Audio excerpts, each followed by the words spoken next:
mundo ouvirão as leis, os sinais de sua vinda, mas se mostram cada vez vencendo.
Do seu povo, multidões já conquistou o inimigo em retirada, seu furor patenteou, vencendo, vem Jesus, vem marchando.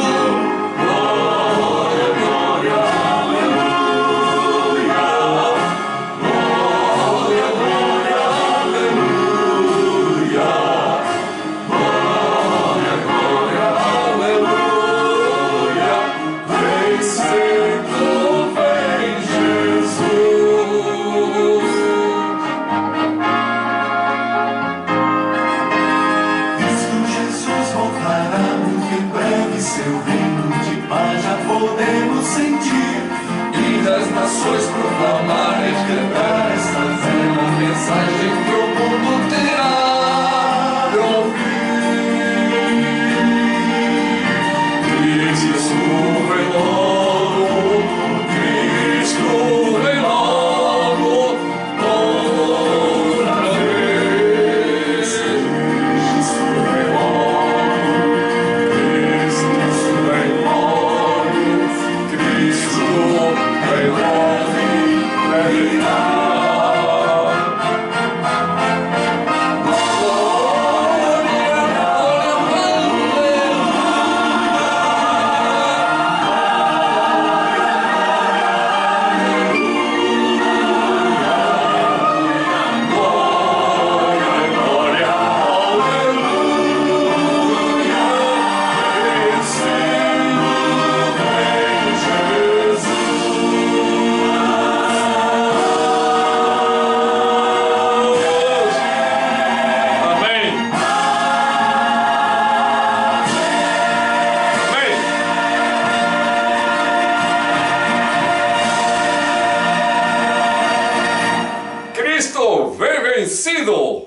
Cristo vem vencendo.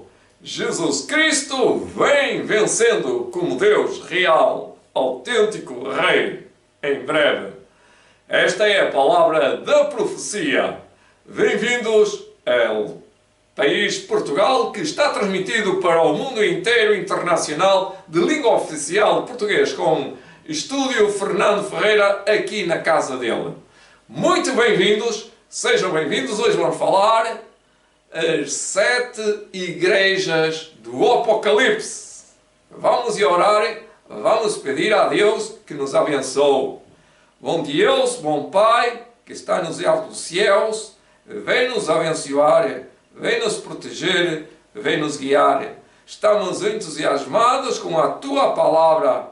Vem-nos efetivamente fazer descer o Teu Espírito Santo. Choveu lá fora tanto, choveu muito, Senhor. Choveu água, choveu rios de água esta noite. Também queremos receber do Teu poder do alto o dom do Espírito Santo. Te peço em nome de Jesus Cristo, o nosso único Salvador. Amém.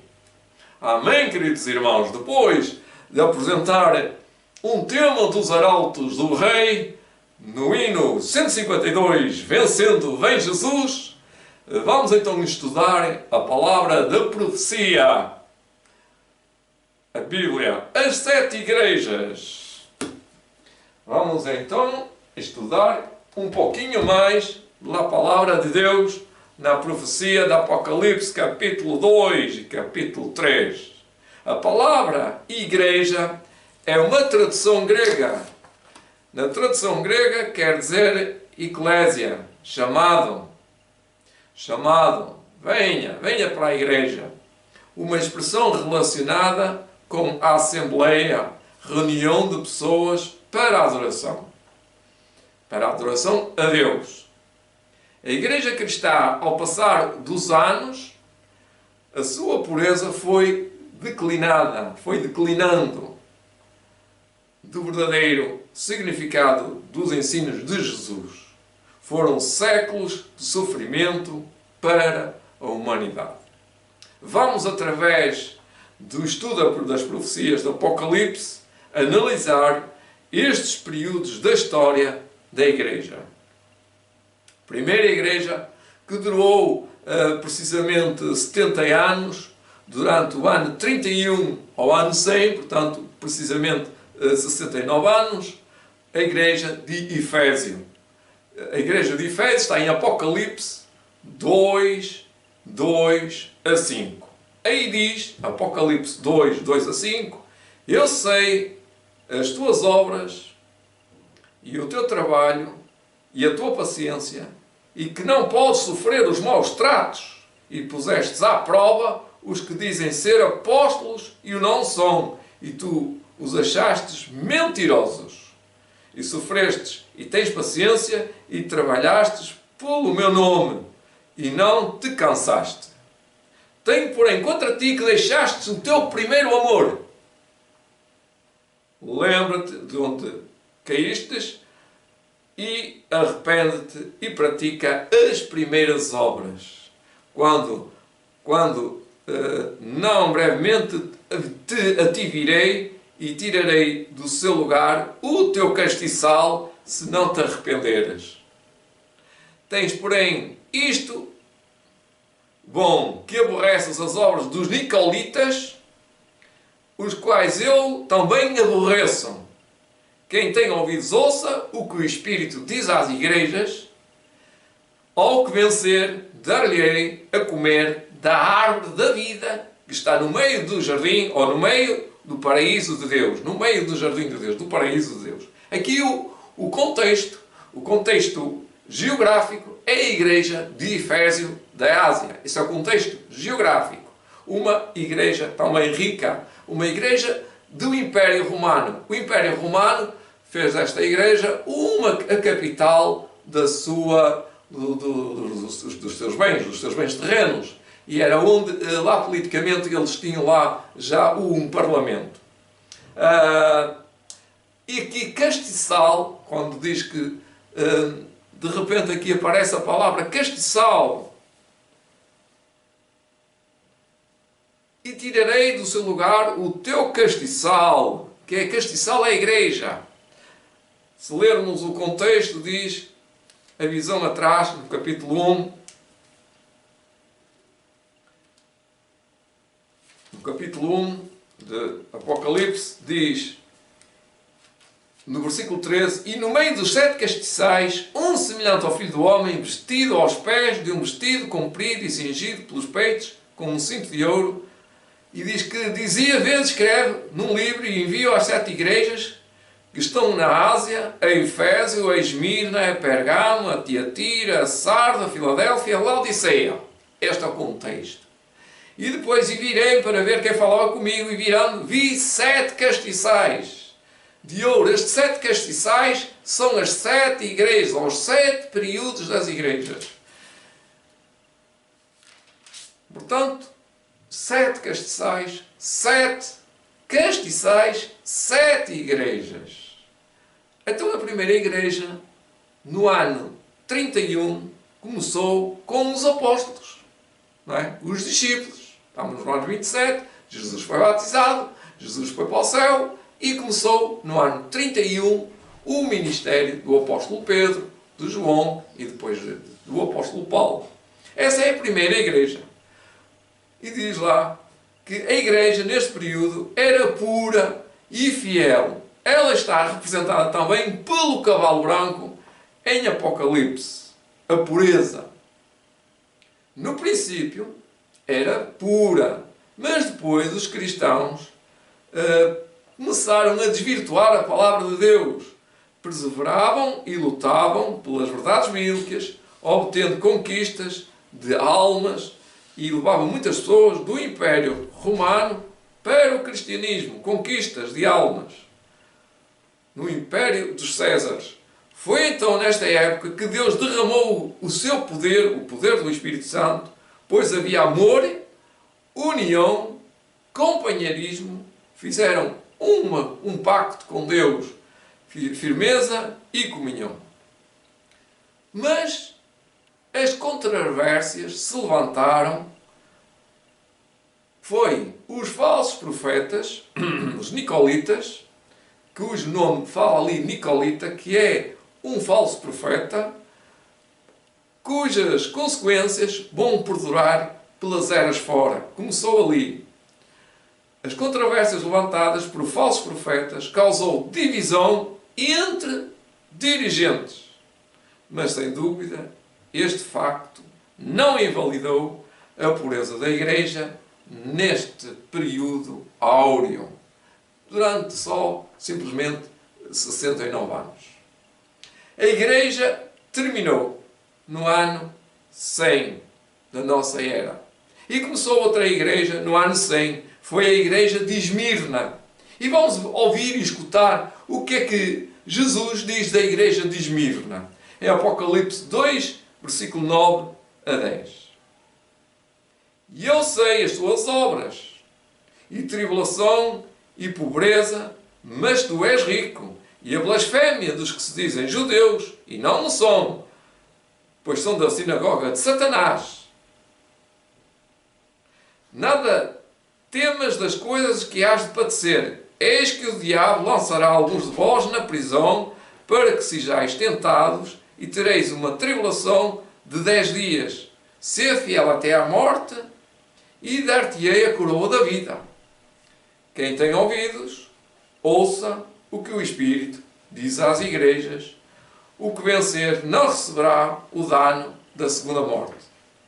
Esta é a promessa da Igreja Esmirna. A Igreja de Esmirna também era uma igreja muito próspera. Diz lá que naquele período prosperou financeiramente. Neste período, entre o ano 100 e o ano 313, depois de Cristo, a Igreja foi marcada pelas perseguições dos Césares, com muito derramamento de sangue, representado também pelo cavalo, aqui vermelho, que é sangue, não é? Apocalipse 6, 3 e 4. A Igreja destornou a Cristo, preferindo homens falíveis como guias espirituais, resultando um grave declínio espiritual na obra da evangelização. Um grave e perigoso declínio. Diocleciano, no ano 303 a 313, chamou a mais sangrenta campanha de aniquilação que o cristianismo jamais sofrera até então nas mãos de Roma pagã. Este foi um período também negro da história, um período sombrio de muitas aflições. E terminou a Igreja no ano 313 e vai continuar a ficar manchada. Agora estava branca, agora está vermelha e agora vai passar a negro. Igreja de Pérgamo. Altura ou elevação, quer dizer altura ou elevação. Esmirna quer dizer cheiro suave. Igreja de Efésio desejável. E agora Pérgamo, que é altura ou elevação. No ano 313, Vamos ler o que é que está escrito na profecia do Apocalipse, capítulo 2, versículo 13 a 15. Eu sei as tuas obras e onde habitas, que é onde está o trono de Satanás. E retens o meu nome e não negaste a minha fé, ainda nos dias de Antipas, minha fiel testemunha, o qual foi morto entre vós, onde Satanás habita, que era em Pérgamo, naquela cidade. Mas umas poucas coisas tenho contra ti, porque tens lá os que seguem a doutrina de Balaão, o qual ensinava Balaque, que era o rei Balaque, a lançar tropeços diante dos filhos de Israel, para que comessem dos sacrifícios da idolatria e se prostituíssem com mulheres, neste caso com mulheres. E depois aqui isto é uma história de comparação, ou seja, é uma figura de estilo que compara o antigo Israel com a igreja do tempo de Pérgamo, no tempo de Balaão. Assim tens também os que seguem a doutrina dos Nicolaitas, que é os feiticeiros, os falsos profetas. O que eu aborreço, diz a testemunha fiel aqui, que é Jesus. Arrepende-te, pois quando não em breve virei a ti, e contra eles batalharei com a espada da minha boca. Quem tem ouvidos, é a promessa. Quem tem ouvidos, ouça o que o Espírito diz às igrejas. Ao que vencer, darei eu a comer do maná escondido, e dar-lhe uma pedra branca, e na pedra um novo nome escrito, o qual ninguém conhece, senão aquele que o recebe. Então, vamos lá à história. Esta igreja de Pérgamo, que é elevada à altura, que existiu por cerca de 200 e tantos anos, mais de 200 anos, ou quase 220, entre o ano 313 e 538 depois de Cristo, teve um período total de declínio das verdades bíblicas. Então aqui é que foi um descavar.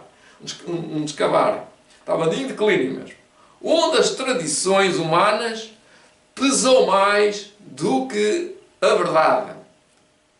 A Igreja, neste período, se unificou com o Estado através do imperador Constantino, no ano 313, tornando-se uma igreja imperial, uma igreja do Estado, em lugar de uma igreja de Cristo.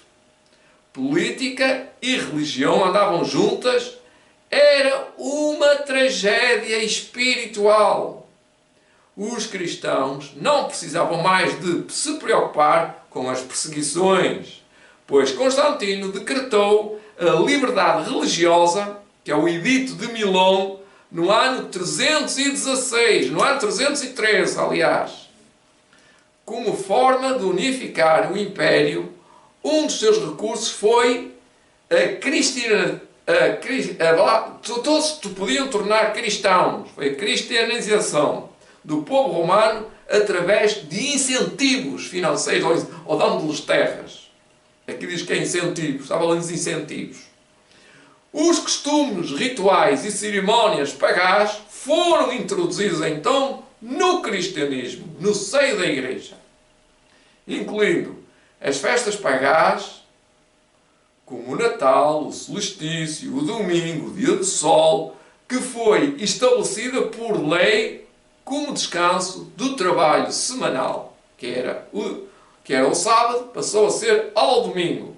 O decreto dominical foi feito no dia 7 de março do ano 321 por Constantino. Outras doutrinas pagãs, no ano 370, culto aos santos, culto à Virgem Maria, culto aos santos, como o apóstolo Paulo, culto a santos mortos, como costuma dizer, a santos mortos. Eles não adoravam Moisés, eram os apóstolos. No ano 400, oração pelos mortos. Outra heresia deste imperador, ou desta igreja de Pergamo. Na igreja de Pergamo, altura, altitude. Outras doutrinas pagãs, mais culto aos santos, dogma do purgatório. Portanto, já aqui já estamos a ver a grande diferença entre a pureza da verdade e a baixeza espiritual. O que aconteceu a seguir foi que a igreja, no seu afã entusiástica que era de evangelizar todo o mundo, começou deliberadamente a batizar pessoas que não tinham conhecimento suficiente da divindade de Cristo, da doutrina de cristã, da Bíblia, da Palavra de Deus, os 10 mandamentos. Muitos gregos, muitos romanos e gentios começaram a pertencer então à igreja sem ter abandonado os seus velhos costumes pagãos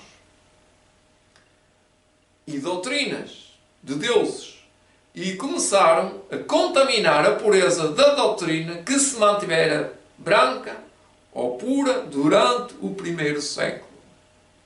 Doutrinas estranhas pretendiam misturar-se às verdades bíblicas. O pecado original, que não existe, isto não existe. A natureza de Cristo,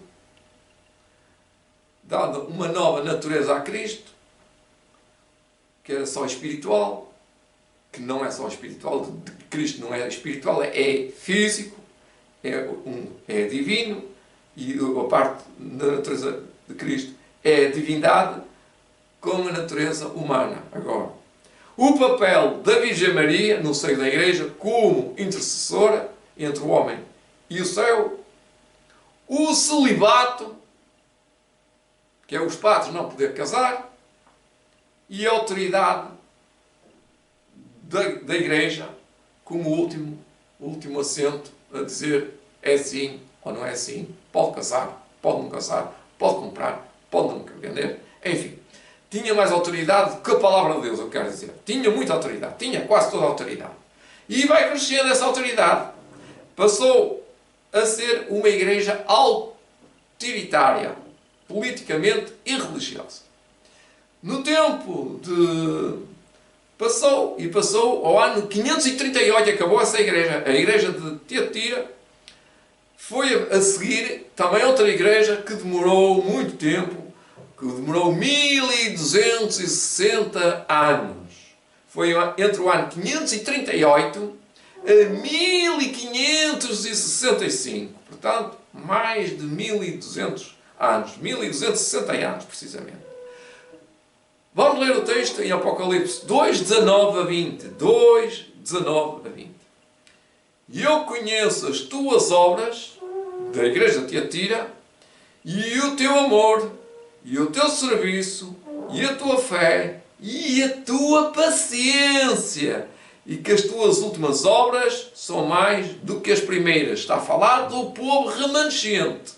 Agora a seguir, reparem, mas tenho contra ti que não toleras, que toleras agora, que Jezabel, mulher que se diz profetiza, ensine e engane os meus servos, para que se prostituam e comam sacrifícios da idolatria. E dei-lhe tempo para que se arrependesse da sua prostituição, e não se arrependeu. Eis que a porei numa cama larga, como eu costumo dizer, Deus vai pô-la numa cama larga, e sobre ela os homens todos que adulteraram com ela. Arrepende-te. Virá grande tribulação se não te arrependeres das tuas obras, e ferirei de morte os teus filhos, e todas as igrejas saberão que eu sou aquele que sonda os rins e os corações, e direi a cada um de vós segundo as vossas obras. Mas eu vos digo a vós e os restantes que estão em Tiatira, a todos quantos não têm esta doutrina e não conheceram, como se diz, as profundezas de Satanás, que outra carga vos não porei, mas o que tendes, retende-o até que eu venha. E ao que vencer, esta é a promessa, e guardar até ao fim as minhas obras, eu lhe darei poder sobre as nações. Como estava em causa as nações, eu estava a governar as nações, mas aqueles que fossem fiéis iam ficar a governar as nações. E com vara de ferro as regerá, o remanescente, a falar do remanescente, e serão quebrados como vasos de oleiro, aqueles outros todos, como também recebi do meu Pai. E dar-lhe a coroa da estrela da manhã, que é Jesus. E dar-lhe a coroa, a estrela da manhã, a estrela da manhã. E quem tem ouvidos, ouça o que o Espírito diz à igreja. Isto é a profecia à igreja de Tiatira. Então a igreja de Tiatira é muito problemática. Tem uma longa história. E está cheia, recheada de história. É toda a Idade Média. Já em Daniel 7,25 diz: e proferirá palavras contra o Altíssimo. Magoará os santos do Altíssimo, que é o remanescente. E cuidará em mudar os tempos e a lei, que é a guarda do sábado para o domingo. E os santos lhe serão entregues nas mãos por quanto tempo? Por um tempo é um ano aqui, e 2 tempos, que é 2 anos, e metade de um tempo, que é meio ano, que dá 1260 dias, e seja 1260 anos. Darei às minhas 2 testemunhas, que é o Antigo Testamento e o Novo Testamento, que profetizem por 1260 dias. Que é anos, que correspondem a anos. Vestida de pano e saco, essa estava em pano de cinza. Pano de cinza. Vestidas de pano de saco. Apocalipse 11:3. É estabelecida a poderosa hierarquia da Igreja Romana, com o decreto de Justiniano no ano 538, começa a profecia dos 1260 dias, anos. Supremacia papal neste período. Portanto, a supremacia papal. Neste período, os cristãos que eram contrários às doutrinas da Igreja Romana eram considerados como hereges e condenados à morte da forma mais horrível que se pode imaginar. O povo deste período não tinha a oportunidade de escutar a palavra de Deus, pois a missa era feita em latim, ou realizada em latim, e a leitura da Bíblia também era proibida. Muitos lutaram e morreram para o povo ter direito de conhecer as maravilhosas palavras da salvação, encontradas nas Sagradas Escrituras. Este período dos 1260 anos da terrível perseguição foi amenizada com o início da Reforma no ano 31 de outubro do ano 1517. O que é que aconteceu? Martinho Lutero pôs as 27 indulgências pregadas com pregos, um papel, um escrito, na porta de Gutenberg. Martinho Lutero, na igreja de Gutenberg, na Alemanha. Naquela altura, antes já tinha, no ano 998, a Igreja Romana tinha instituído o Dia dos Mortos, o Dia dos Finados, que é 31 de outubro, que é amanhã. Então, hoje é 30 de outubro, é amanhã, 31. Em 1184, instituída a Inquisição, ou a Santa Inquisição. De Santa não tinha nada, era a Inquisição, que ali era uma assembleia que fazia julgar as pessoas que eles iam hereges e condenadas muitas vezes à morte ou à prisão, e muitas coisas aconteciam. Era a Inquisição, intitulada a Inquisição. Santa não tinha nada. Em 1190 começa, pela Igreja Católica, a venda de indulgências, que é comprar títulos para o céu. Na Bíblia não diz nada disto. Em 1216, instituída a Confissão Auricular. Em 1229 foi proibida a leitura da Bíblia. Em 1563, vamos ver só uma outra data, já vamos lá.